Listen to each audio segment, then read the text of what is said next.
ನಮ್ಮ ಶಾಲೆಯಲ್ಲಿ ವಿಜ್ಞಾನ ತರಗತಿಯಲ್ಲಿ ಶಬ್ದ ಪಾಠವನ್ನು ಚಟುವಟಿಕೆಯನ್ನು ಆಯ್ದುಕೊಂಡಿದ್ದೇವೆ. ಚಟುವಟಿಕೆಯ ಹೆಸರು ಮೀಟರ್ ಅಳತೆಪಟ್ಟಿಯಿಂದ ಮೂಲಕ ಶಬ್ದ ಪ್ರಸರಣ.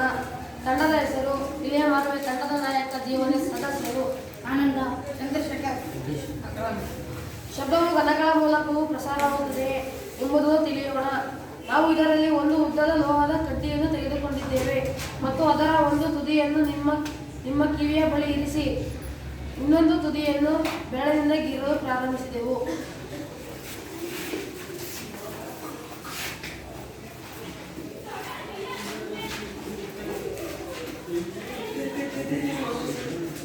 ಇಲ್ಲಿನ ಶಬ್ದ ಕೇಳುತ್ತದೆ.